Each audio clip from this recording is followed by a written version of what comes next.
Na manhã de hoje, né? Hoje a entrevista é um pouquinho mais cedo, né? Para a gente também liberar o Enio mais cedo, porque aqui na Rádio Cidade a gente quer fazer sempre uma entrevista mais sucinta, mas a conversa sempre vai e a gente acaba ampliando o horário aqui.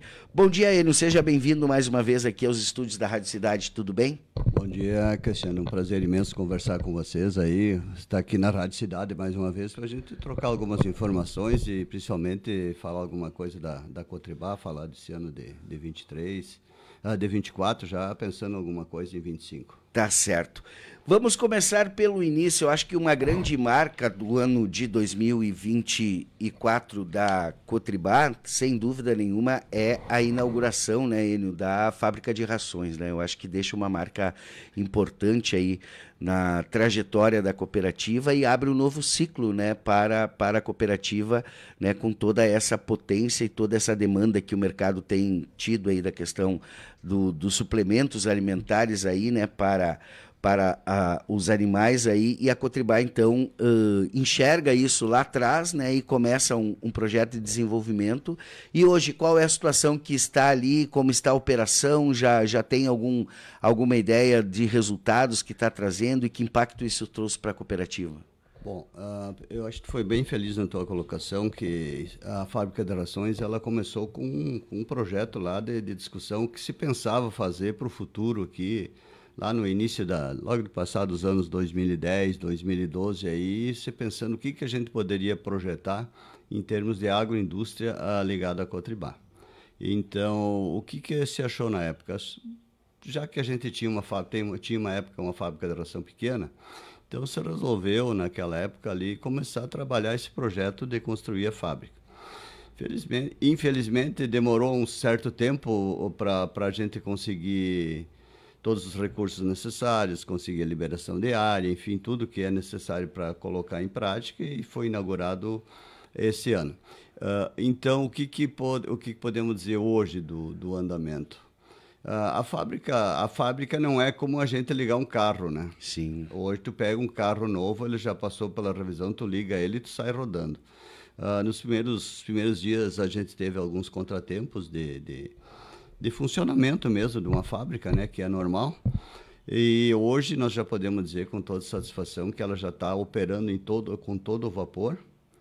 Tá, nós estávamos essa semana, o Marcelo estava nos relatando até os fatos e nos disse que as irregularidades que aconteceram no começo já estão superadas, digamos assim.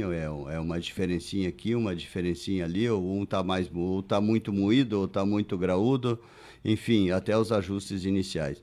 Então, hoje a gente fica satisfeito porque a demanda está sendo muito grande, já tem uma procura muito grande de rações e já estamos pensando em operar ampliar os turnos para poder atender a demanda.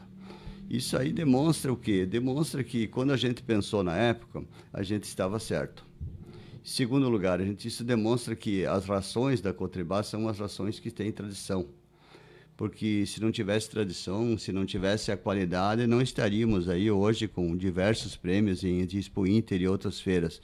Mas o que interessa na realidade é o resultado que ela deixa para o produtor. E a gente encontra-se muito satisfeito por isso. Nós tivemos agora, o mês passado, um encontro com todos os vendedores de ração de toda a área de atuação da Cotribá, inclusive de Santa Catarina também, onde estiveram presentes aqui. Nós tivemos uma reunião com eles, onde a gente tratou exatamente de alinhar os pontos futuros da fábrica.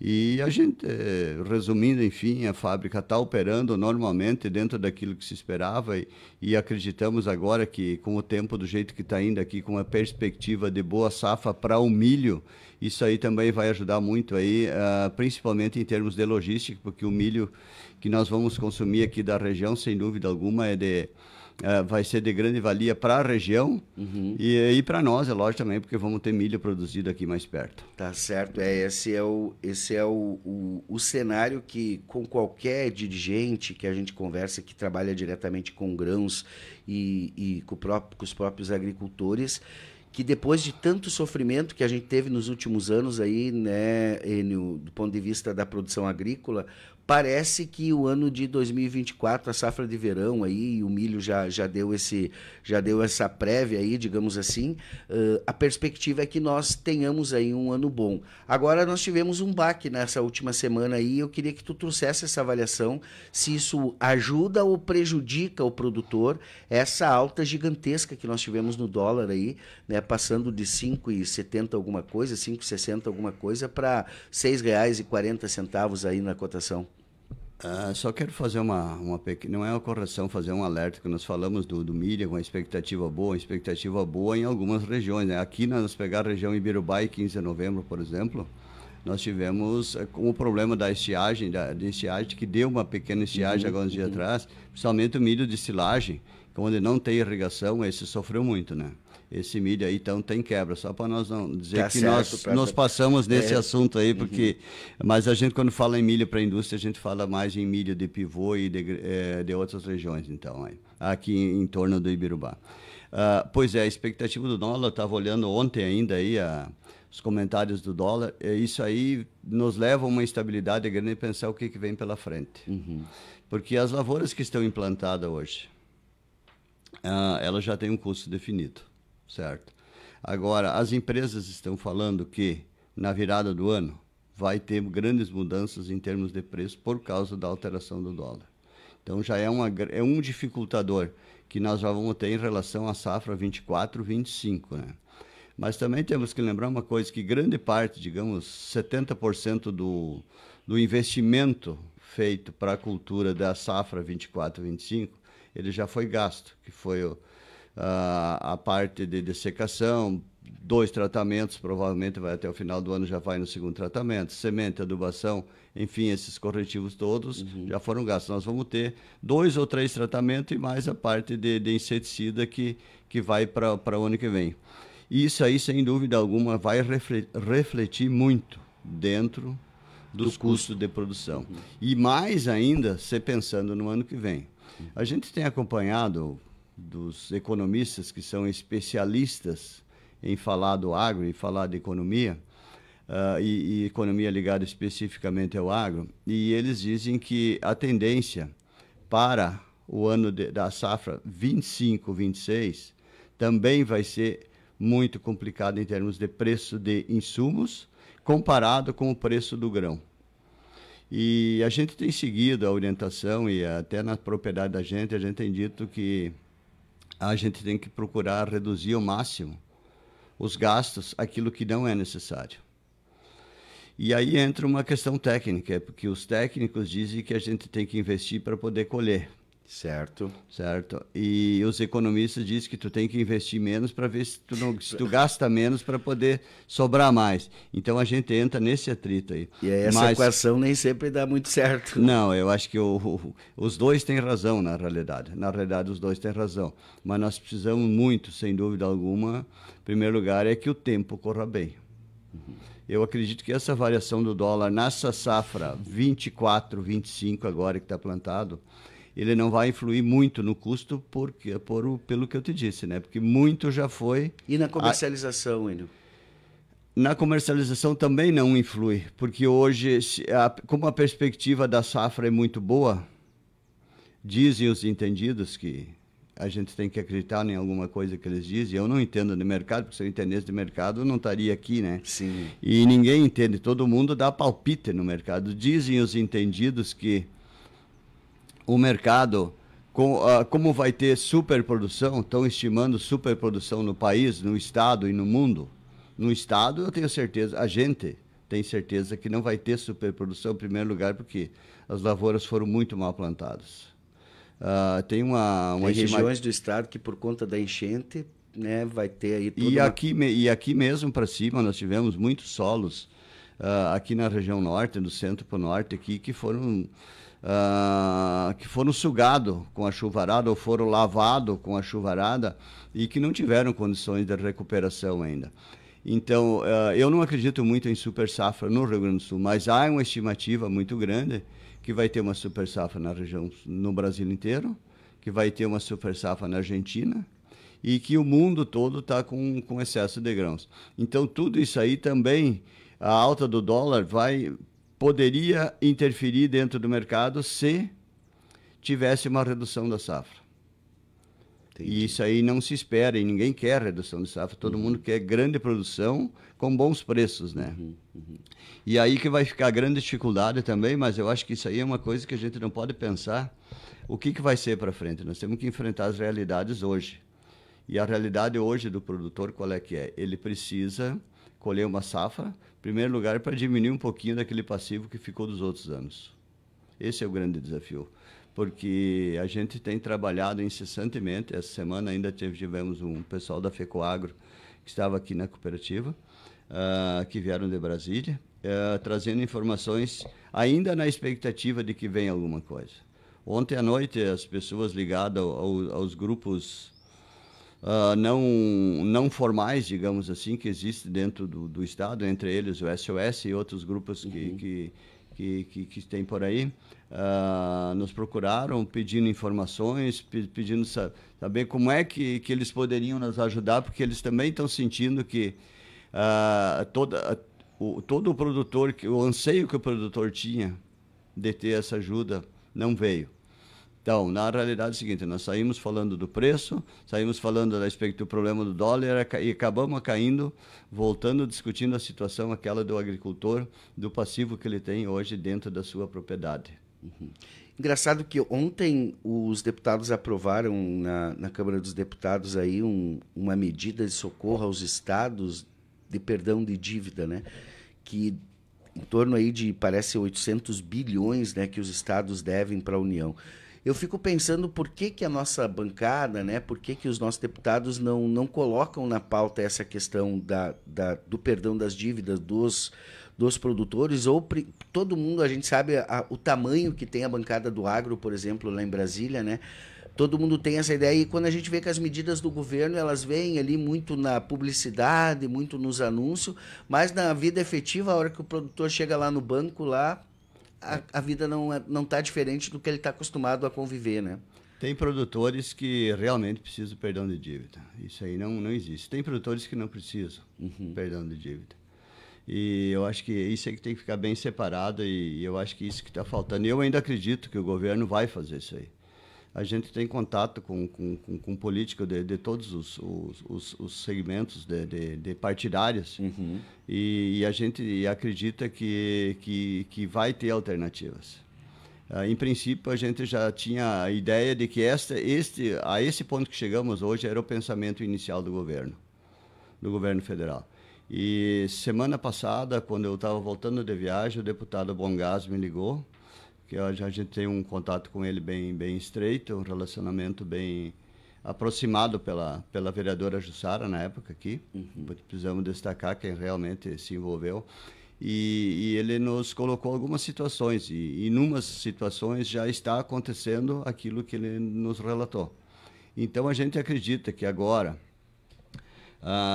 com os problemas, com a situação mais centrada, mais a poeira baixada, não foi no caso, não era poeira, era o barro da chuvarada, né? A gente consiga clarear muitas coisas. Nós tivemos uma reunião agora no dia da abertura da Expo 15, né? Aliás, na sexta-feira, o secretário Clair esteve aí, e nós cobramos dele o seguinte: está na hora do governo do Estado, o governo do governador e o vice-governador, puxar a bandeira e dizer assim, o Rio Grande do Sul precisa de uma definição. O que vai acontecer com esses produtores?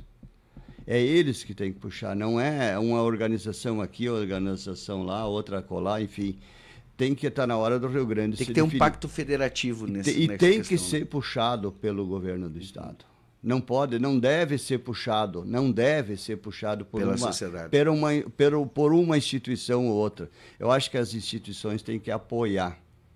Isso sim. E o secretário Clair nos deu a palavra que ele vai se esforçar para isso. Eu acho que isso é importante. E começa por aí a nossa reivindicação. Vamos pegar, sem falar da instituição aqui de Birubá, o próprio Banrisul. O que o Banrisul, como agente financiador do Estado do Rio Grande do Sul, o que ele está fazendo? Não estou dizendo que seja com recurso do Banrisul, pode ser com recurso do BNDES. Sim. Então, o que ele está fazendo?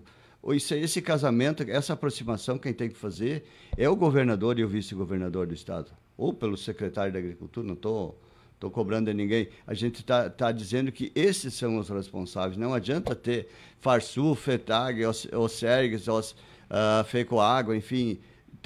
Essas instituições têm que dar apoio para dar informações de números e da necessidade. Mas quem tem que puxar a bandeira tem que ser o governador. Quem tem que liderar é o governo. Quem tem que liderar. Então, a gente acredita que nós vamos buscar uma saída, já temos uma agenda para janeiro marcada e vamos acreditar que a gente vai achar uma solução para esses problemas. Enio, a gente foi para o mundo, falou do dólar, falou do mercado, né? Trouxe aí o problema da política, dos governos e tudo mais. Agora vamos falar da aldeia um pouquinho, né? Vamos falar da nossa Cotribá, né? Como é que, assim, numa avaliação mais... Eu não sei se vocês já reuniram o conselho para fazer uma avaliação do ano de 2024, né? Mas como que a Cotribá enxerga todo esse cenário que está aí e tal? Como que a cooperativa passou esse ano de 2024, que a gente teve enchente, que a gente teve vários problemas aí, teve eleição municipal que, querendo ou não, de alguma forma acabou impactando em alguns lugares e tal. E pelo tamanho da base da cooperativa também, que nós não estamos falando só do Alto Chacuí, nós não estamos falando só da nossa região, a gente está falando do estado inteiro, né? Como que isso influenciou na jornada da Cotribá nesse ano? Tivemos notícias boas com a inauguração da fábrica e tudo mais, mas no cenário geral, como é que a Cotribá avalia entre ela, a cooperativa, e seu associado, seu produtor ali que está vinculado à cooperativa? Bom, em primeiro lugar, foi o ano que a Cotribá mais recebeu grãos, soja. Uhum. Passou de 18 milhões de sacos recebidos de soja. Olha só. Foi o ano que mais recebemos. Agora, tu vai perguntar em qualidade, agora a qualidade é a diferença, né? Uhum. Hoje, mas aumentou a capacidade de armazenamento da cooperativa que deu esse aumento? Nós buscamos 2 opções a mais de capacidade. Nós alugamos dois armazéns, um em Pelotas e outro em Canguçu, para servir de pulmão para essas estruturas que receberam mais produtos. Então, nós tivemos que fazer isso aí. E estamos usando até hoje. Para nós, a safra não encerrou ainda. Sim. Porque a gente está com manuseio de grãos para evitar incêndios que acontecem, para evitar todo o transtorno que dá com o grão. Então, a gente está trabalhando constantemente com esse grão. Tivemos sérios problemas em relação ao porto. Ainda temos grande problema em relação ao porto do Rio Grande. Porque o porto do Rio Grande, eu não sei se tu é sabedor ou não, mas ele por 2 vezes ele foi abalroado, ou ele, falando no linguajar bem popular, ele recebeu 2 batidas de navio. 2 batidas de navio, e com isso ele teve que tá funcionando só com a metade da sua capacidade. Daí o que acontece? Não existe a possibilidade de exportação, a possibilidade diminui muito de tu poder carregar esses grãos para exportação. Por quê? Porque o porto não tem condições disso, ele está operando só com 50% da sua capacidade. E aí tem uma notícia ruim para o ano que vem, quando nós formos voltar um pouquinho a falar do ano que vem, que essa batida que deram no porto só vai vão conseguir reformar ela até a final de 2026. Nossa. Safra de 25 vai ser com toda essa dificuldade de logística e com toda essa dificuldade de carregar navios. Tá, e nós não temos alternativa? Não temos alternativas. Não temos alternativa para isso aí. Que loucura.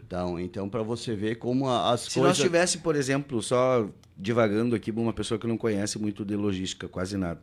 Se nós tivéssemos, por exemplo, uma malha ferroviária em condições, isso poderia ajudar, por exemplo, de nós levarmos lá para o Paraná esse grão para... No Paraná eles chegaram a trazer produto para cá o ano passado. Tá, então o Brasil inteiro vai sofrer. O que nós precisamos são portos. Tá? E a CCGL está com um projeto aí de ampliar o porto, só que isso não vai ser coisa a curto prazo, né? Porque tem parte desse terminal, do terminal lá que a CCGL usa, que é do governo do estado. Bom, mas isso, enfim, é outra conversa. Vamos voltar aqui a Cotribá e ao que tu colocou sobre esse ano. O Conselho de Administração, todos os meses nós fizemos uma reunião. Nós temos uma reunião agora sexta-feira, inclusive, depois de amanhã. E nós estamos fazendo o planejamento Não para 24, não para 25, mas para os próximos 5 anos.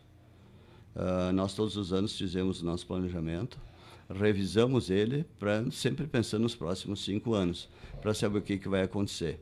E a necessidade de investimento hoje é muito grande. Capacidade de armazenagem é muito grande dentro do Estado. E a Cotribá, por conseguinte, também. Nós temos uma grande capacidade, uma falta de capacidade de armazenagem.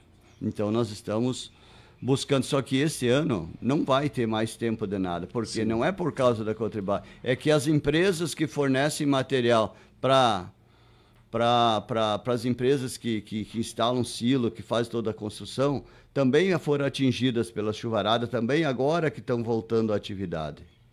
O que acontece com isso? Toda a cadeia vai ficar desprovida de capacidade de armazenagem. E além do problema do porto. Então, nós vamos ter sérios problemas no ano que vem. Uhum.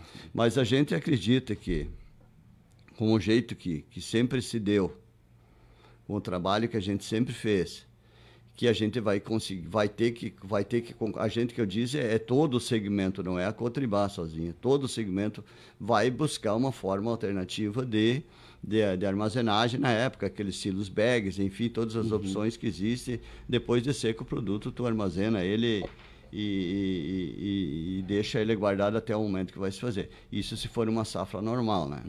Se for uma super safra, como está na perspectiva, que tu mesmo disse que não acredita muito. Não, eu não acredito. Eu espero que venha, mas eu não acredito pela qualidade das lavouras, pela quantidade de pessoas hoje que estão deixando de plantar, outras propriedades estão sendo plantadas, mas muito mal plantadas. Enfim, são coisas que acontecem, né, e que a agricultura tem que sobreviver. Nós esperamos que 25 seja melhor que 24, é lógico, né? Nós não podemos querer que 25 seja pior que 24, porque já chega de problemas que se teve em 24. Temos com o nosso orçamento pronto já para 24, já com as estimativas para 25, com as estimativas previstas. Acreditamos, ontem ainda nós estávamos fazendo uma pós-discussão em termos de cultura de inverno, para vendo qual é que é a perspectiva do produtor do ano que vem em termos de cultura de inverno. Daí nós esbarramos naquilo que nós estávamos falando há pouco. Qual é que vai ser os preços dos insumos? Qual é que vai ser o preço do produto? Ontem eu recebi, eu não vou citar o nome da pessoa, porque a pessoa não me autorizou, recebi uma ligação de um presidente do sindicato daqui da região do Alto Jacuí. Uma ligação, não, uma conversa pelo WhatsApp. E a pessoa me disse o seguinte: como é que a Cotribá não tá fazendo o EGF, a compra do governo federal via Cotribá, como fez o ano passado. Daí eu disse o seguinte: o que nós fizemos o ano passado, a Cotribá pagou o produtor e o governo pagou até agora 2 contratos esse ano. E o resto não nos pagou ainda. Como é que nós vamos comprar o trigo desse ano na mesma modalidade do ano passado? E aí a gente projeta como é que fica para o ano que vem o trigo. Como é que vai ficar a plantação da canola no ano que vem? Aí vai depender de ter preço de insumos para o produtor plantar, vai depender do preço do grão para o produtor plantar. Hoje, se tu pegar um saco de trigo, dá 5 quilos de erva. Pegar o preço de 5 quilos de erva, dá um saco de trigo. Olha o custo, sem querer comparar uma coisa com a outra. Os dois são de extrema necessidade, né? Mas 5 quilos de erva para 60 quilos de trigo, é muito grande a diferença. Então, isso aí vai depender. E daí nós chegamos à conclusão, nessa conversa que nós tivemos ali, que nós temos que esperar andar o mercado um pouquinho para ver o que vai acontecer. Porque não existe. Vamos depender lá que os indianos comecem a comer mais proteína lá, que comecem a importar trigo brasileiro para poder comer massa, aumentar o consumo de massa, aumentar o consumo de pão, para poder subir o nosso preço do trigo. É o que nós temos nessa dependência. Porque se nós depender só desse preço que está, com o preço dos insumos, com a projeção do dólar que tu falou, dificilmente alguém vai fazer uma análise para frente. Mas nós sabemos uma coisa, e eu digo eu como produtor, a cultura de inverno, eu acho que é necessária dentro da propriedade, ela tem que ter. Porque é muita despesa que se tem dentro de uma propriedade para se ter só uma cultura de verão, que é a cultura de soja. Digo, ó, se a gente plantar, ao menos de tirar a despesa dos colaboradores que trabalham dentro da nossa propriedade, na cultura de inverno, não tendo prejuízo e podendo pagar a despesa dos colaboradores durante o ano, já é uma grande coisa, que tu não precisa cair um ano a mais, os 12 meses sobre a soja. Nós vamos ter que aprender que a agricultura está mudando o sistema. O agricultor vai ter que mudar, não é mais como era antigamente. Eu queria entrar nisso, Enio, aproveitar que tu deixou essa bola picando aí, que é o seguinte: a gente percebe, e na própria modus operandi, digamos assim, dos técnicos, da própria Cotribá, né? A gente participou agora desse último dia de campo aí que a Cotribá fez ali na área, ali na esquina São Carlos, que foi repleto de tecnologia, né? Então a tecnologia ela chegou na agricultura de uma forma muito avassaladora, assim, e talvez lá na ponta o produtor ele ainda não está sabendo lidar com tudo isso, porque a gente veio de uma agricultura de transmissão de conhecimento de pai para filho, né? De matriz de semente, de tantas semente crioula e tantas outras coisas, e aí a gente não parece que a gente não conseguiu ainda que essa tecnologia viesse de fato para qualificar e para melhorar a condição da propriedade. Em muitos casos, tem aquele produtor que já entendeu a importância da tecnologia e que está usando ela e que está muito bem, obrigado, né? Mas ela demanda também muito investimento, né? Como é que a cooperativa enxerga esse modelo tecnológico hoje da agricultura, e ele está, digamos assim, palpável para o nosso agricultor, para a realidade do nosso agricultor aqui, da base da Cotribá? Olha, o que tu coloca, nós poderíamos fazer um seminário. Nós podíamos fazer um seminário sobre essa pergunta aí, cara, porque ela é bastante abrangente e é extremamente importante o que tu coloca. Temos que regredir um pouquinho, né? A gente que é mais veterano, digamos assim, nós chegamos a pegar a época que se colhia 20 sacos, se colhia em média, boas colheitas, 20 sacos de soja por hectare. Sim. Tá? E hoje nós estamos colhendo 60, 70 e até 80 sacos de soja por hectare. A tecnologia ajudou? Certamente ajudou, né? Agora, o que sobra mais é quando se colhia 20 ou o que se colhe agora? Essa é uma análise que cada um tem que fazer. Eu vejo que, eu particularmente como produtor, a tecnologia quem tem que definir é o produtor que usa. Uhum. Ele tem que ter seu ponto de equilíbrio e ele saber o que é melhor para ele. Eu converso seguido com os técnicos, brigo no bom sentido, a gente discute. Eu digo, olha, tinha um amigo meu que faleceu que dizia para um funcionário da cooperativa, vamos dizer, fulano, porco se cria no chiqueiro, não se cria no papel.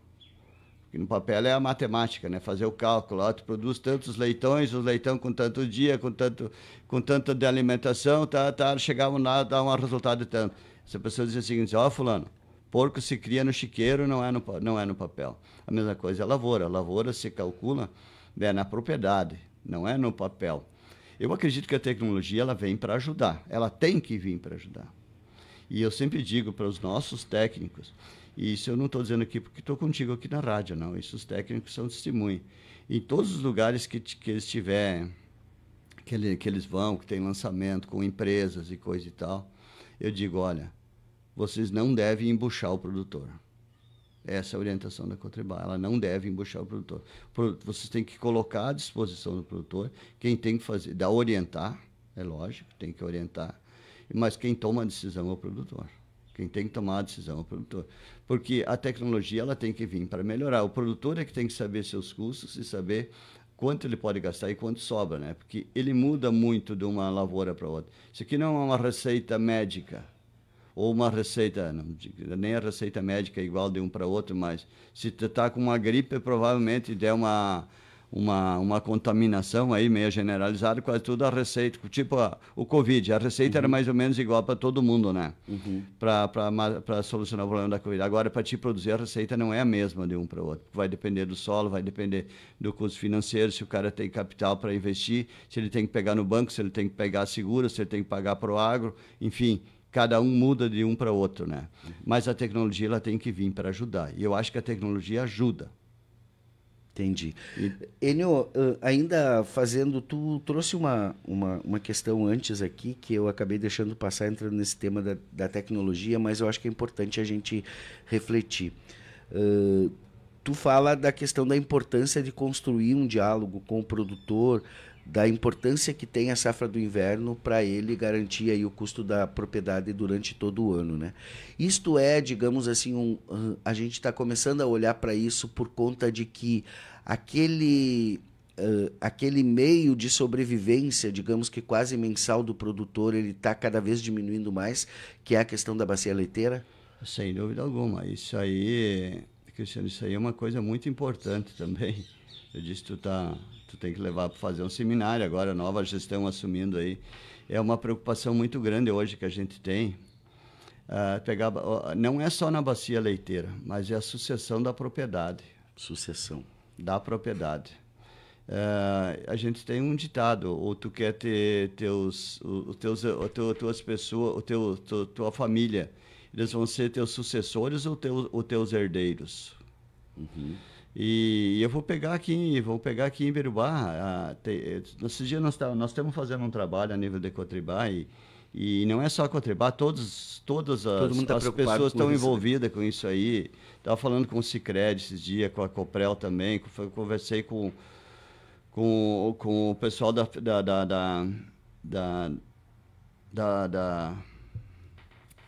me fugiu o nome aqui, cooperativa aqui da Copeagre? Do Copeagre, exato. Fugiu o nome da Copeagre. Eu ia dizer, você pare e me fala da Copeagre.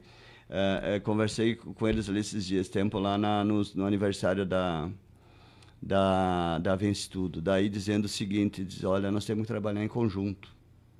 Nós temos que trabalhar em conjunto, porque nós precisamos pensar para o futuro qual é que vai ser o futuro da nossa região. Não adianta nós pensar, a imprensa tem que trabalhar em conjunto. Do jeito que está indo, Ibirubá vai deixar, daqui a 30 anos, vai deixar de ser município de pequenos produtores. Vai ser um município com poucos grandes produtores. Poucos e grandes produtores. Uhum. Já pensou qual é o reflexo que vai dar isso dentro da economia de Ibirubá? Uhum. E temos uma união em todos, e não é só de Ibirubá, isso serve para Saldanhas, serve para 15 de novembro, serve para Fortaleza em si, serve para todos os municípios, e é o que está acontecendo. E tragam os especialistas em arrecadações municipais. Muitos grandes produtores compram direto de empresas que às vezes não tem nem CNPJ na tua cidade. Sim. Certo? Para onde que vai voltar esse retorno desse ICMS? Desses impostos. Uhum. Não vai ficar para Ibirubá. Uhum. Ele vai ir para o município de origem. Vão comprar direto de São Paulo. Vão comprar hoje, se tu pegar, nada contra. E existe a compra via internet, coisa isso aí. Está diminuindo a arrecadação dos municípios, que as pessoas estão deixando de adquirir nos municípios e comprando. Aonde que está indo a arrecadação dos impostos? Qual é que vai ser o futuro disso? Eu não estou dando receita, eu não sei qual é a solução. Só estou dizendo que nós temos que se preparar. E mesma coisa é na propriedade. Se o pequeno produtor hoje, ou o produtor, independente do tamanho, os seus filhos não tiver a sucessão, e hoje a gente está vendo muitos produtores que não têm sucessão, eles vão simplesmente ser herdeiros, eles vão arrendar de repente as suas terras e vão ficar morando na cidade, e vão ficar grandes produtores aqui em Birubá. É bom, claro que é bom ter grandes produtores, mas não pode ser só de grandes. Sim. E isso aí a gente já está vendo o que está acontecendo. Então, eu acho que a sucessão na propriedade vai ser fundamental. Tá? E essa sucessão, Enio, que de cada 10 dirigentes que a gente chama aqui, 9 fala disso, e o Sindicato de Trabalhadores Rurais também está focado nesse tema, fazendo trabalhos e tal. A gente vê que essa moçada dessa nova geração agora, por isso que tu é muito feliz quando tu fala que esse resultado, infelizmente, ou a gente vai colher mais para frente, não é uma coisa... A gente já vê que a propriedade já está envelhecendo, né? Sim. A gente já vê que cada vez mais... E aí aquelas coisas que você como produtor lembra muito bem como era antigamente, né? Por exemplo, falando da bacia leiteira especificamente, né? Que a lida do leite era uma lida muito pesada, era uma lida muito difícil, acordar cedo, né? No frio, não ter domingo, não ter nada, não ter descanso e tal. Era uma coisa que a tua geração... ela trouxe isso como normal, fazia parte do processo. Só que a geração de hoje, essa moçada, com todas essas facilidades da tecnologia, ela pensa, para que eu vou passar por isso, né? Hoje tem robô que faz isso, né? Só que isso é aquilo que tu fala, né? De ficar jogando pro produtor ali sem ter um estudo. Hoje a gente vê, por exemplo, que a produção do leite, por exemplo, ela diminuiu o número de produtores, mas se tu for olhar lá no fim da linha lá, a produção não diminuiu, né? Porque são os grandes aí que estão tomando conta do mercado e nós continuamos tendo uma grande bacia leiteira aqui, só que esse dinheiro não está distribuído como ele estava antes, né? E isso, a Cotribá não diminuiu o seu recebimento de leite, continua do mesmo jeito, está até mais barato, porque tu não precisa parar em várias propriedades, né? Tu vai em 1, 2, 3 ali, tu já tira tudo, só que daí esse resultado a gente vai começar a ver ali na bodega da esquina, no comércio, né? Que vai diminuir cada vez mais esse dinheiro distribuído aí e a nossa economia vai sentir esse impacto.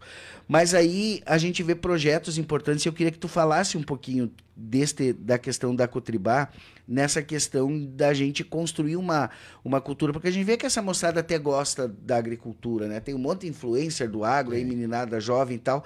Pegar essa meninada que já está convencida da importância disso, porque talvez jovem para jovem a comunicação seja melhor que nós, uns velhos, ficar dizendo para a moçada nova o que é importante. E os pais também, porque os pais têm o sonho de ver o seu filho formado, né? De ver dentista, ver médico, né?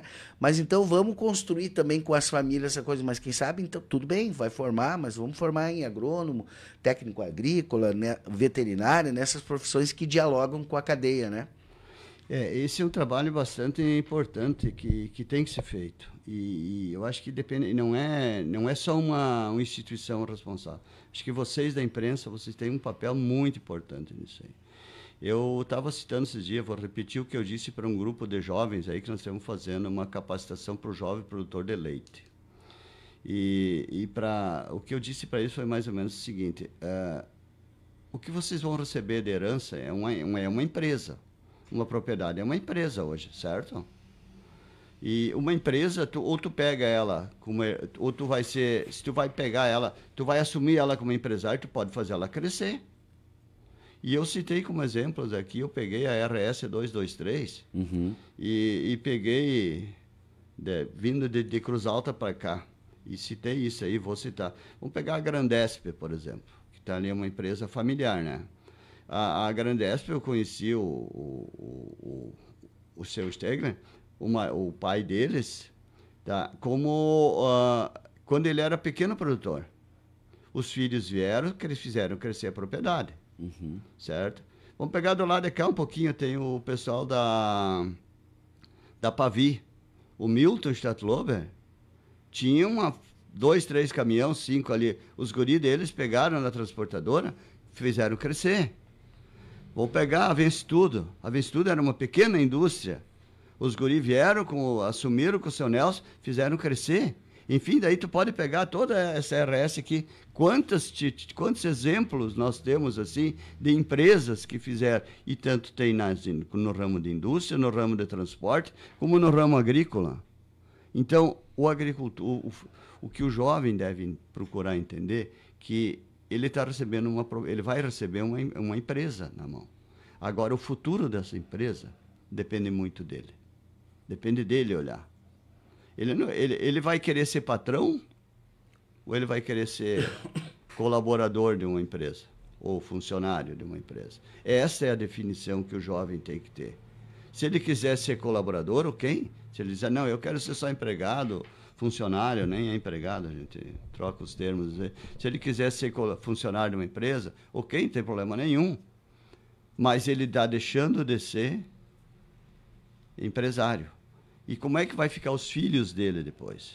Porque ele tem que pensar nele, de repente o jovem hoje, de repente, jovem, depende da idade, uns já têm filhos, outros não, mas tem que pensar na geração dele que está vindo.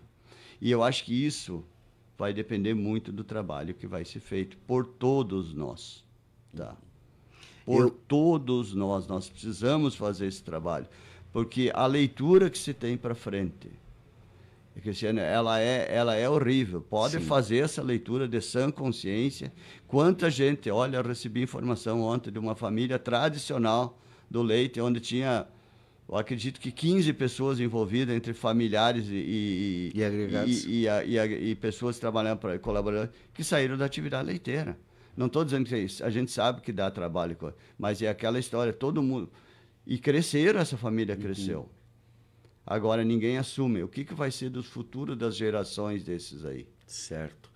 Enio, a gente, eu adoro conversar contigo por causa disso, que a gente faz aqui seminários, como diz, né? Assuntos profundos que depois cabe até publicações científicas quase disso.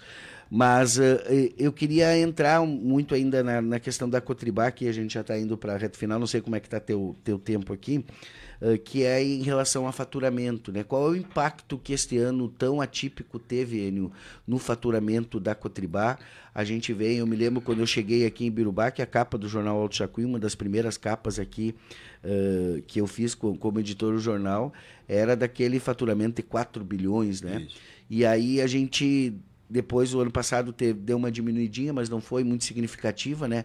E 2024, como é que impactou tudo isso que aconteceu no faturamento da Cotribá? Olha, o faturamento, eu analiso sempre mais é o que deixa de resultado e o que ele produz. Eu com o nosso grupo lá, eu não trabalho muito em faturamento. Eu digo, olha, eu quero que no final a gente tenha um equilíbrio dentro do resultado, né?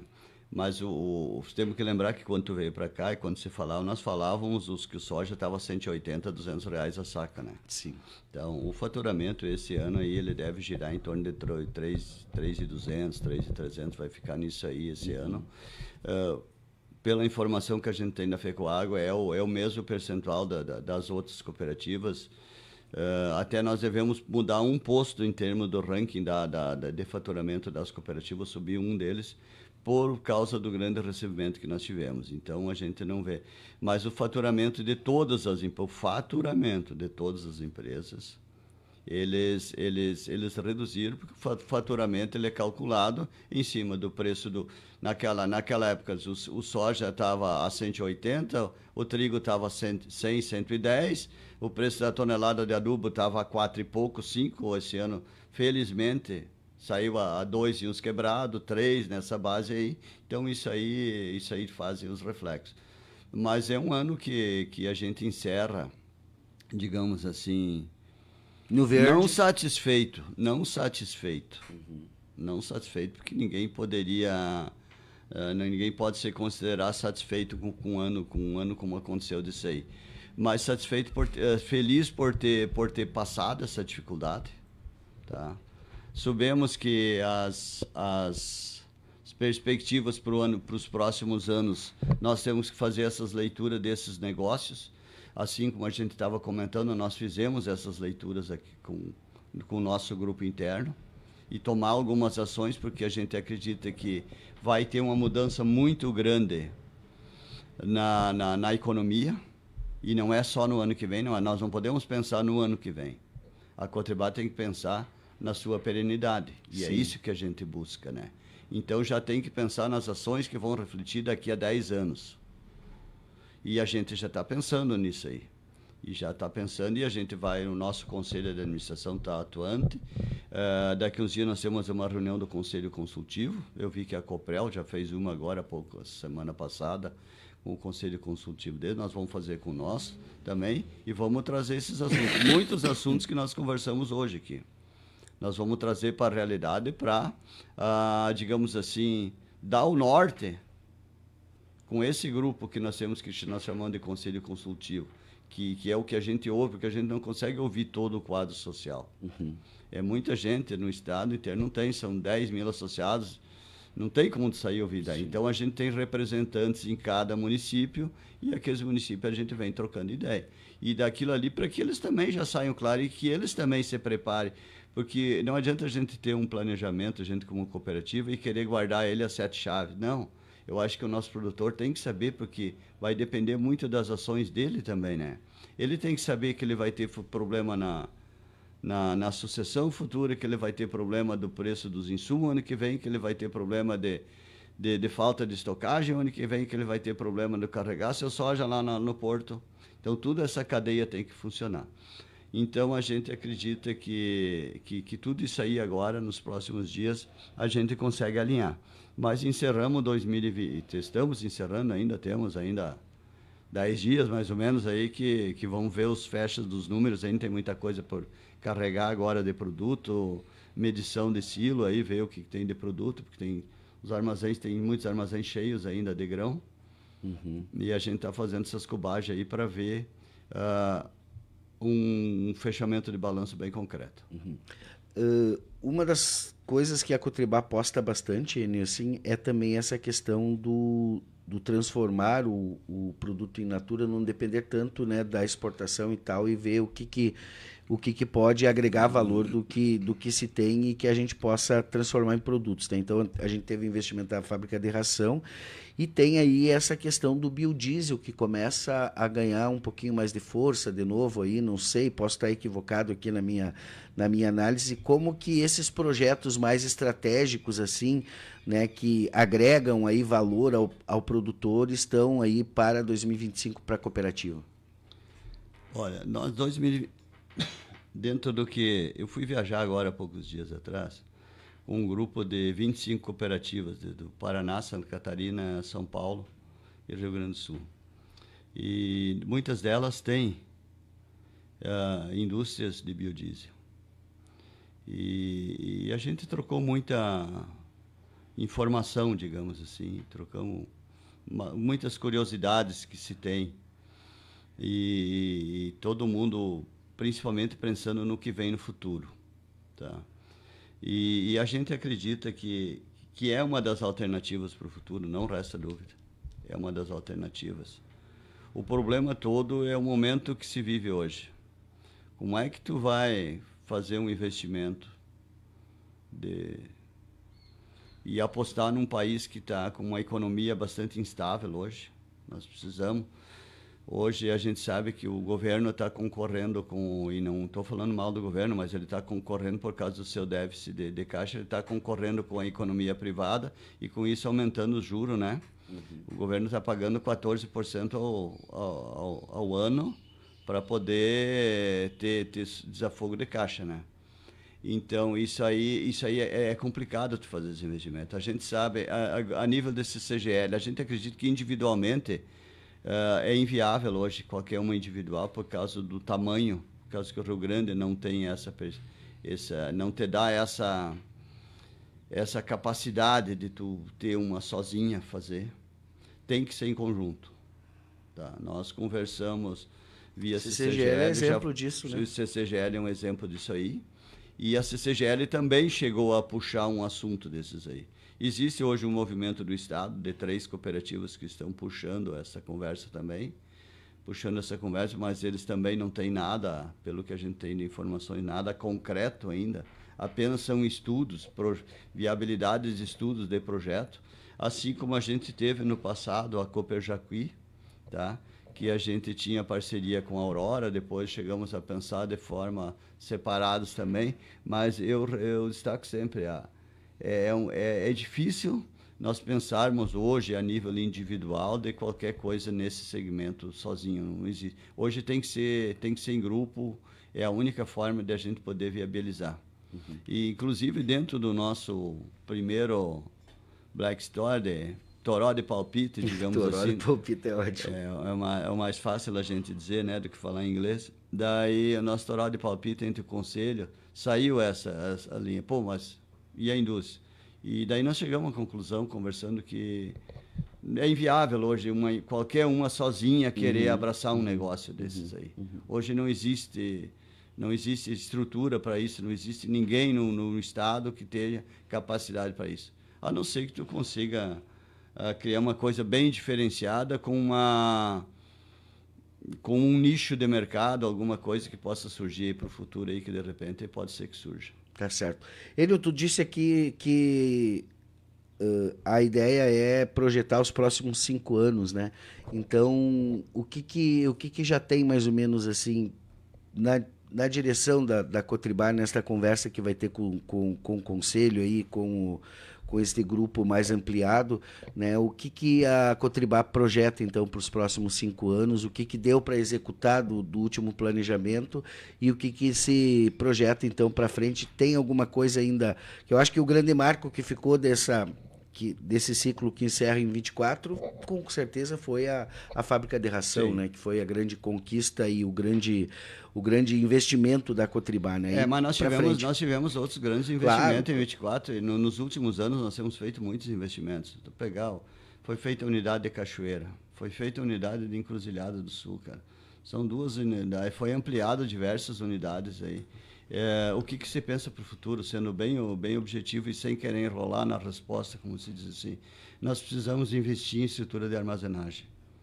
Nós precisamos investir, porque nós temos uma ideia em termos de armazenagem, eu não vou te dizer qual é a ideia, qual é que é o nosso norte, mas o nosso grupo interno tem. Nós temos uma meta e nosso objetivo é investir em estrutura de armazenagem. E esse vai ser o nosso norte. Lamento muito hoje que não tem como tu fazer mais. Nós fizemos muito investimento com recurso próprio. Muitas unidades nós compramos do Caixa, sem financiamento. Uhum. E pena que hoje não exista recursos para esse tipo de investimento. E é uma das necessidades e é um dos pleitos que eu volto a dizer nessa reunião que nós vamos ter com o governo do Estado. Nós precisamos... regrinhas, nós que eu digo Rio Grande, repito, não é a Cotribá só, todos os que eu preciso investir em armazenagem. Nós precisamos manter isso lá, senão o Rio Grande vai ter que parar de produzir. Ela não vai poder produzir, mas eu vou ter que dizer, não posso receber teu produto porque não tenho capacidade de armazenagem. E a gente viu esse ano que teve muitas empresas que não receberam o grão do produtor por causa que estava o soja chuvado. Da lógica, não estão tendo os problemas que nós temos hoje aí, mas também não satisfizeram o seu cliente, né? Nós recebemos e hoje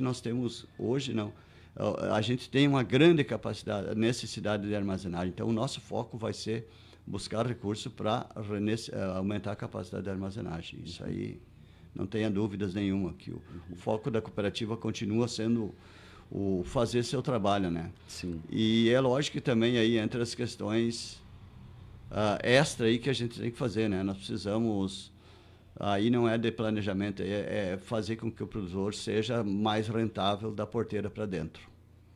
Nós temos que olhar da porteira para dentro do produtor. Isso é um desafio, porque aí mexer com o ser humano também, né? Cada um pensa de um jeito, cada um tem uma forma, e daí entra técnico, entra todo mundo nessa equação e o desafio fica grande. Lidar com o ser humano é a coisa mais difícil que existe, cara. Eu não tenho dúvida disso. Enio, muito legal a nossa conversa aqui, acho que a gente conseguiu aí ampliar os horizontes, assim.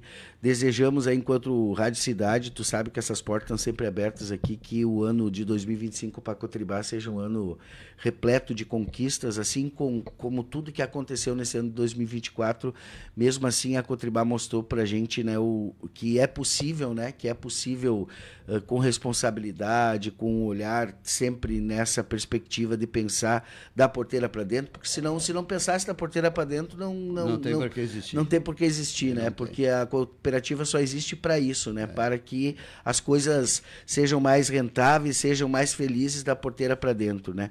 E conte conosco aí nessa empreitada da associação familiar aí, que eu acho que é um grande debate, é um grande processo. A gente tem os nossos canais aqui para ajudar nessa prospecção e nessa divulgação. E a palavra final é tua aí, para a mensagem que tu queira deixar aí, tanto para os associados quanto para a comunidade. Bom, eu, em primeiro lugar, quero parabenizar você, o Andrei, a equipe da Rádio Cidade, aí, pelo trabalho que vocês têm sido feito. Eu, dentro das minhas horas de folga, ou que estou dentro do carro, ou que dá a oportunidade de ligar o rádio, seguidamente estou escutando a Rádio Cidade. escuto mesmo. Ontem estava ouvindo o Carlos César, ontem quando estava indo para casa. Ontem ao meio-dia escutei o programa, que eu não guardo o nome dos programas ao meio-dia, mas é o programa dos debates aí ao meio-dia, né? E parabenizar vocês da Rádio Cidade pelo trabalho que vocês estão fazendo. Agradecer pela parceria aí em 24. Desejar a todos os ouvintes, associados, consumidores em geral, população em geral, aí um Feliz Natal e um 2025 com saúde e paz, aí, com boa produção, e que a gente consiga, em 2025, dizer que 2025 foi bem melhor que 24 e que 23 também, porque 23 e 22 também foram anos difíceis. Enfim, em primeiro lugar, muita saúde para todos nós e que a gente possa fazer a nossa parte com muita dedicação, com muito trabalho voltado para uma comunidade que a gente tem que valorizar muito e que é o desejo que todos nós tenhamos aqui. Então, a todos vocês aí, sucesso em 2025 e obrigado por tudo. Tá certo. Vamos encerrando a nossa transmissão ao vivo.